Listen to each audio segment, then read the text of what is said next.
उनको ये लग रहा था कि 400 पार आ जाएगा और हम संविधान को बदल देंगे। जैसा कि उनके बहुत सारे लोग जो चुनाव लड़ रहे थे लोकसभा का या पहले सांसद रह चुके, जो अपने भाषण में बोल रहे थे कि 400 पार मिलेगा तो हम संविधान को बदल पाएंगे, तो ये केवल नारा नहीं था, ये उनका षड्यंत्र था। और उसी षड्यंत्र से ओवर कॉन्फिडेंट होके कि हम 400 पार लाएंगे, संविधान बदल देंगे, उन्होंने सोचा कि भाई 3 तारीख की रात को एग्जिट पोल आएगा और 4 को 400 पार आएगा। तो 3 की रात को रातों रात जिस वक्त एग्जिट पोल का चल रहा था काम, उसी वक्त हमारे इन महापुरुषों की मूर्तियों को हटाने का काम चल रहा था, ताकि इनको भी किनारे लगा दे और 400 पार लाने के बाद संविधान को भी किनारे लगा दे। लेकिन भला हो सामाजिक न्याय की लड़ाई को लड़ने वाले लोगों का, चूंकि जो लोग यहाँ इसी कॉन्स्टिट्यूशन क्लब में अलग अलग समय पर संविधान बचाने की गुहार लगाते थे, सामाजिक न्याय की बात करते थे, हिस्सेदारी भागीदारी की बात करते थे, उसने राजनीतिक पार्टियों को विशेष रूप से इंडिया गठबंधन को बाध्य किया कि हमारे मुद्दों को आप चुनाव का मुद्दा बनाइए। ये हमारी और आपकी सफलता है कि इस कॉन्स्टिट्यूशन क्लब में बार बार जो हमने हैमर किया, तो इंडिया गठबंधन ने जाति जनगणना को भी, सामाजिक न्याय को भी, हिस्सेदारी भागीदारी को भी इस चुनाव का मुद्दा बनाया।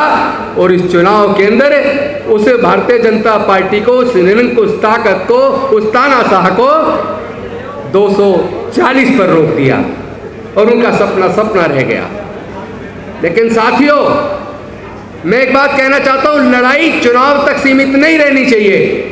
आप और हम ही लोग हैं जिन्होंने ईवीएम को मुद्दा बनाया। चुनाव से पहले 4 महीने लगातार पूरे देश के कोने कोने में जाकर हमने बताया ईवीएम के माध्यम से ये लोग चुनाव जीतते हैं। तो कम से कम इतना तो हुआ कि लोग जागरूक हुए, ईवीएम मुद्दा बना। वो लेट से ही रही, लेकिन बाद में बाकी पार्टियों ने भी ईवीएम को अपने एजेंडे में लिया, हालांकि उतनी ताकत से नहीं लिया, लेकिन उसका प्रभाव ये हुआ कि काफी हद तक पूरी तरीके से वो बेईमानी नहीं कर पाए, कुछ हद तक ईमानदारी का चुनाव भी हुआ और हम उन्हें रोकने में कामयाब हुए। लेकिन अभी दिक्कत एक और है, उसको आपको सबको समझना भी, एड्रेस भी करना है। और वो दिक्कत क्या है?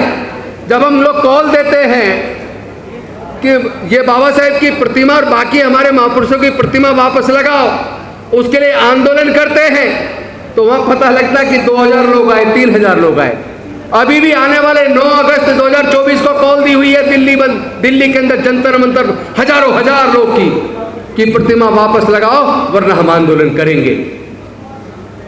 तो उसमें संख्या आनी चाहिए। अगर संख्या नहीं आएगी तो आप सत्ता को कंट्रोल कैसे कर पाओगे? आप इन राजनीतिक ताकतों के दबाव में कैसे ला पाओगे? ऐसे संभव नहीं है। एक कथावाचक को सुनने के लिए लाखों लोग जाते हैं, हजारों मारे जाते हैं। किस लिए मारे जा रहे हो भाई? मरने के बाद स्वर्ग मिल जाए। अरे भाई, हम तो बुद्ध को मानने वाले हैं, बाबा साहब को मानने वाले हैं, फुले साहब अम्बेडकर को मानने वाले हैं। हम ये पुनर्जन्म में भरोसा नहीं करते। हम लोग कोई आत्मा परमात्मा या हमें अगला जन्म मिलेगा और वो स्वर्ग में, हम मरने के बाद स्वर्ग में जाए, इसमें भरोसा नहीं करते। वो हमें इस जन्म में नरक में रखे हुए हैं। हम इस बाबा साहब इस नरक के जीवन को स्वर्ग का रास्ता बना कर गए हैं। अभी आपके ऊपर है, आप इस जीवन में, इसी जीवन में स्वर्ग चाहते हो या फिर अगले जन्म के लिए इन कथावाचकों को सुनने के लिए लाखों की भीड़ लगाते हो, वहां लाखों का चंदा देते हो, लेकिन जहां सामाजिक न्याय की बात आती है उस धरने प्रदर्शन में आपकी मां मर जाती है। कौन लड़ेगा इस लड़ाई को? आप कहते हो हमारे सांसद विधायक बोलते नहीं। मैं आप सबसे पूछना चाहता हूं, क्या मैं आपका विधायक नहीं हूं? मैं आज भी विधायक हूं, मंत्री भी रहा हूं। किस बात की लड़ाई लड़ रहा था मैं? सत्ता के अंदर मंत्री रहते हुए अगर मैं जाति जनगणना की बात कर रहा था, अगर 2 अप्रैल को आंदोलन में सड़क पर सबसे आगे मंत्री रहते हुए लड़ाई में आगे था, अगर 200 पॉइंट रोस्टर वाले मुद्दे पर अगर सड़क पर लड़ाई में हमारे इन सारे साथियों के साथ में सड़क पर था, इसका मतलब कुछ लोग हैं जो सत्ता में चाहे मंत्री हो, चाहे विधायक हो, चाहे सांसद हो, जैसा अभी विशंबर जी, निषाद जी बोल रहे थे, हमारे जैसे लोग जिंदे हैं जो सत्ता में जब जाते हैं, कुर्सी पे होते, तो वहां भी लड़ाई को लड़ते हैं। लेकिन अगर आप सब लोग एकजुट होकर ताकत बना लें तो जो लोग चुप बैठे संसद और विधानसभाओं के अंदर, उनमें भी बोलने की ताकत आ जाएगी, क्योंकि उन्हें डर लगा रहता है अगर मैं बोलूंगा तो मेरा टिकट कट जाएगा। कौन काटेगा? कौन काटेगा? यानी 88% जिस 12% के हाथ में सत्ता सौंप रहा है, उसे अपने टिकट के कटने का डर है। अरे तुम्हारा टिकट कोई नहीं काट सकता। तुम अपने आप को इतना ताकतवर बनाओ कि 12% लोगों को टिकट काटने और देने की हिम्मत आपके अंदर हो जाए। समाज को ताकतवर बनाओ। अरे हम और आप लगभग 2,500-3 हजार साल गुलाम रहे। इस गुलामी से बाहर डॉक्टर बाबा साहब अम्बेडकर और हमारे बाकी महापुरुषों ने हमें बाहर निकाला।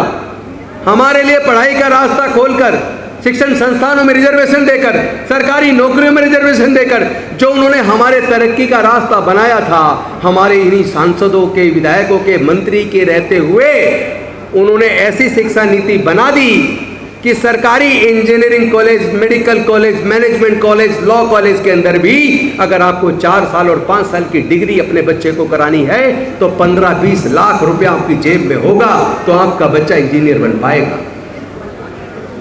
इसका मतलब शिक्षा को अब छीनना नहीं है। अब मनुस्मृति की जरूरत नहीं है कि कोई मनुस्मृति दोबारा वो लागू करेंगे, बाबा साहब के संविधान को खत्म करके फिर से आपके पढ़ने के अधिकार को छीन लेंगे। वो जानते हैं ये संभव नहीं है प्रजातंत्र के अंदर, लेकिन उन्होंने शिक्षा को इतना महंगा कर दिया कि पैसे के अभाव में आप अपने आप ही पढ़ाई छोड़ दोगे। 12वीं पढ़ के आप क्या बन जाओगे? कहते हैं हम एजुकेशन फ्री दे रहे हैं। अरे 12वीं तक की एजुकेशन फ्री लेके हम क्या बनेंगे? हम तो तब माने ये सरकारें हमारी हायर एजुकेशन की फीस का खर्चा सरकारें उठाए।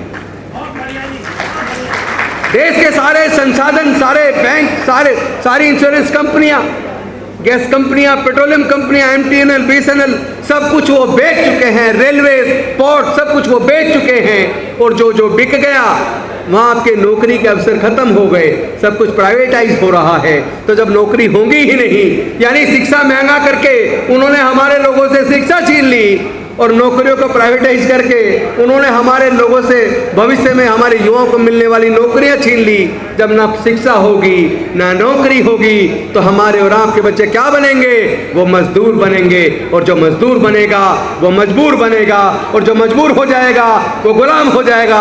इसी के ऊपर ज्योतिबा फूले जी ने कहा था, ज्ञान बिना मति गई, मति बिना नीति गई, नीति बिना गति गई, गति बिना धन गया, और धन के अभाव में हम लोग गुलाम और गरीब हो गए। तो साथियों, क्या फिर से आप अपने बच्चों को गुलाम देखना चाहते हो?